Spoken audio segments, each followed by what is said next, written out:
analysis on biological and Christian perspectives on tackling philosophical issues in the postmodern world. Who am I according to biology? We are biological organisms with complicated biochemistry and systems which are intertwined as a result of million years of evolution guided by genetics.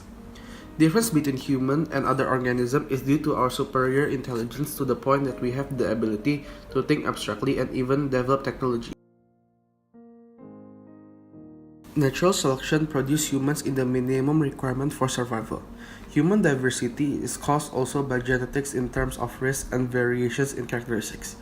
People are born with different physical features. The example, eye color and shape, skin color, and complexity. Some people also have higher risk for disease and disorder too.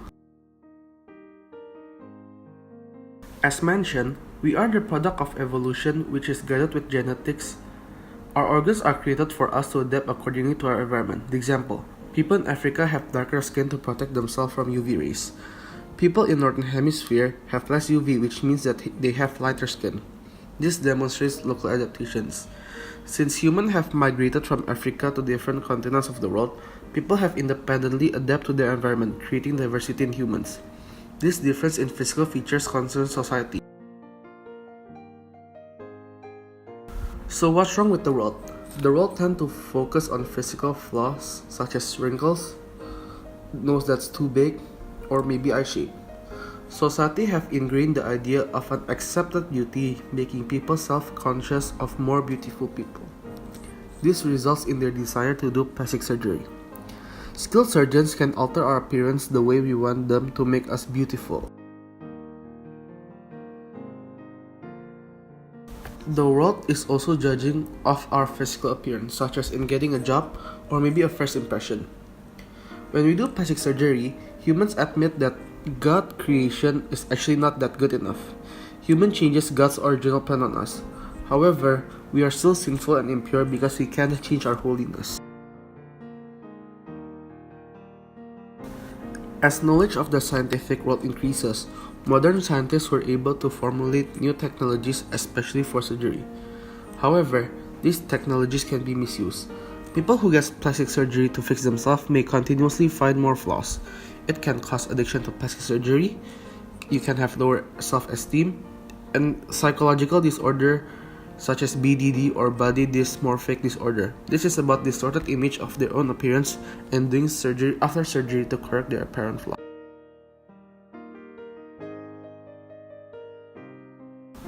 We are all created in God's image. Essentially, when we do plastic surgery, we are actually damaging the essence of God's creation. This can be seen in 1 Corinthians 15 verse 49 and Genesis 1 verse 26. So how do we fix it? The Bible does not give specific instructions for plastic surgery, but we can often discern God's will by applying the HIS principles. Plastic surgery is only acceptable for medical purposes, but not for beauty enhancement. It is acceptable for problems such as fixing certain body parts as a result of an accident or a breast cancer treatment. It's actually all about our heart. We can see this in 1 Peter 3 verse 3 to 4. Don't be concerned about the outward body of fancy hairstyles, expensive jewelry, or beautiful clothes.